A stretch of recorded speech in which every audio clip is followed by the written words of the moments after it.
Fala galera, mais um vídeo do canal Vasco Meu Mundo começando aqui, me chamo Nádia, mas antes, se inscrevam no canal, deixe seu like, compartilhe, ative o sininho para vocês receberem novos vídeos. Pois é, antes de falarmos do pós-jogo patético, pífio, humilhante que o Vasco teve há pouco diante do Fortaleza, em pleno São Januário, nos seus domínios, o Vasco não conseguiu sair do 0 a 0 com a equipe fortíssima do Fortaleza.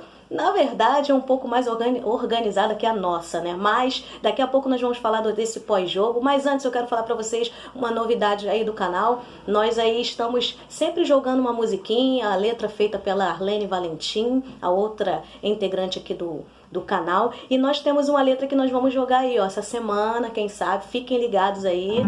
A letra aí é da Arlene Valentim, a melodia do Tim Maia, isso. Acho que eu gostava tanto de você. Olha, eu gosto muito do Vasco. Na verdade, eu amo muito o Vasco. É assim, ó. Só o refrão. E eu sou vascaíno até morrer. Sou vascaíno até morrer. Sou vascaíno até morrer.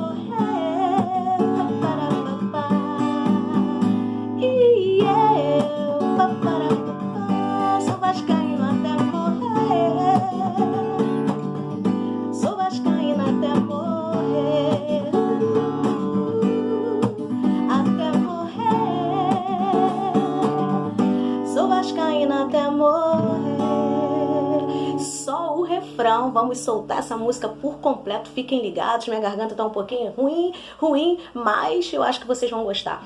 É o seguinte, galera, sou vascaína até morrer.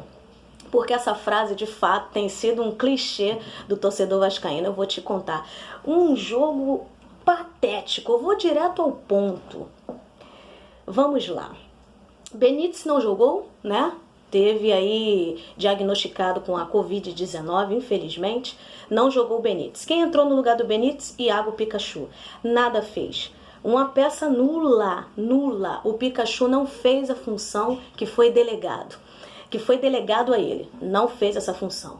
Por outro lado, Thales Magno, que tem sido muito questionado pelo torcedor vascaíno, também nada fez. Foram peças nulas, tanto no primeiro tempo quanto no segundo. No segundo tempo, o Thales saiu para a entrada do Torres, que mobilizou um pouquinho mais, né, deu mais velocidade ao ataque do Vasco, mas também nada que pudesse trazer tantos sustos à equipe do Fortaleza. Deixar uma coisa bem clara, 2 jogadores foram os melhores em campo. Quem?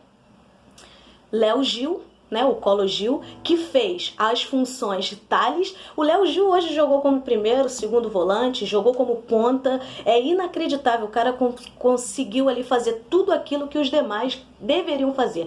O cara ficou totalmente sobrecarregado naquele meio campo do Vasco ali. Ele ia até para lateral, fazer a função que os laterais deveriam fazer. Porque eu não consigo entender porque 3 zagueiros, se os laterais não conseguem avançar. Eu entendo que a questão do esquema com 3 zagueiros dão mais liberdade aos alas, dão mais liberdade aos laterais, mas eles não fazem isso. O Vasco não teve um cruzamento, ou 2 no máximo, aí em 45 minutos do primeiro tempo o Vasco não conseguiu fazer um cruzamento com seus laterais. Quem fez?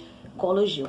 Pois é, ele foi fazer essa função de cruzar. Eu até achei muito interessante ali, acho que foi entre 5 e 6 minutos do primeiro tempo, que o Pikachu fez aquele corredor ali junto com o Léo Matos, né? Eu achei, opa, hoje vai dar liga, né? Fez aquele 1-2, né? Quebrou a linha do adversário, mas que nada, na hora de chegar na linha de fundo não conseguiu dar sequência ao lance. Muito complicado, né? Então o Colo Gil foi o melhor em campo, e um outro cara aí que foi muito bem hoje, na partida de hoje, que eu fico muito chateada quando o goleiro do Vasco sai como o melhor em campo. Por quê? Vou explicar. Porque se ele saiu como o melhor em campo, é porque a equipe adversária deu trabalho e deu. As melhores oportunidades foram da equipe do Fortaleza. Não podemos ser hipócritas. Se tivesse que ter um resultado justo, seria sim a vitória do Fortaleza. Infelizmente me dói falar isso, mas é a realidade, nós não podemos mascarar. A equipe do Fortaleza jogou muito mais que o Vasco, muito mais organizada.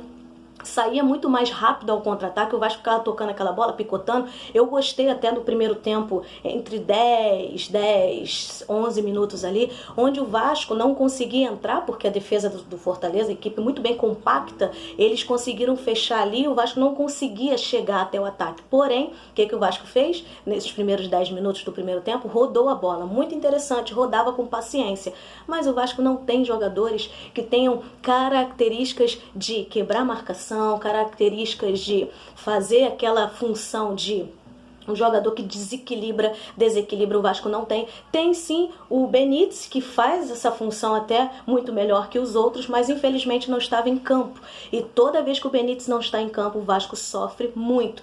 Não tem uma profundidade, não tem lançamentos. Os lançamentos que o Vasco estava fazendo depois dos 15 minutos do primeiro tempo, eram lançamentos longos e as bolas não chegavam ao cano como sempre, né? Já o Fortaleza chegava tocando muito melhor do que a equipe do Vasco, infelizmente. A zaga, eu gostei um pouquinho, Marcelo Alves, mais um jogo muito seguro, né? E assim o Fernando Miguel, elogiar sim, o cara fez grandes defesas. Se não fosse o Miguel, o Fortaleza provavelmente sairia com essa vitória. Então vamos elogiar sim o Miguel e o Colo Gil, para mim, os dois melhores em campo. Infelizmente, o Vasco não conseguiu aí achar o seu gol, né? Infelizmente, vamos dormir ali pertinho, mais uma vez, da zona de rebaixamento. Os dois laterais não fizeram as funções que foram dadas a eles, né? Eu até observei agora no finalzinho do jogo ali, quando o Matos recebeu a bola, o Léo Matos, ele fez o cruzamento e o Colo Gil entrou e aquela bola raspou a trave ali, pertinho da trave, não entrou. O que eu observei com isso? Poxa, quando os laterais chegam, existe esse perigo. Quando os laterais chegam, a situação já muda. Eu acho que foi o Neto Borges, perdão. Mas independente de Neto Borges, independente do Léo Gil, eles têm que colocar mais à disposição na partida, né? Buscar mais o jogo, se posicionarem mais para que possam chegar e dar esses escapes ao Vasco que tínhamos ano passado. Eu lembro da partida do ano passado, o Vasco e Fortaleza, eu estava em São Januário, jogo que o Thales fez chover, o Vasco ganhou de 1-0 com um gol de pênalti de Pikachu. O Vasco também estava numa situação muito complicada naquele momento ali, mas o Vasco saiu vitorioso. Nessa partida eu estava lá em São Januário. Mas infelizmente hoje não foi assim. E o Vasco mais uma vez peca no sentido de coletividade. Não tem esse coletivo e também não tem o individual. Quando tem, infelizmente, é o Benítez. O Vasco está totalmente dependente do Benítez e do Colo Gil. Mas eu observei uma coisa. Então adianta o Colo Gil, bota ele lá então na frente para poder distribuir um pouco mais de bola aos atacantes. Mas infelizmente o Vasco saiu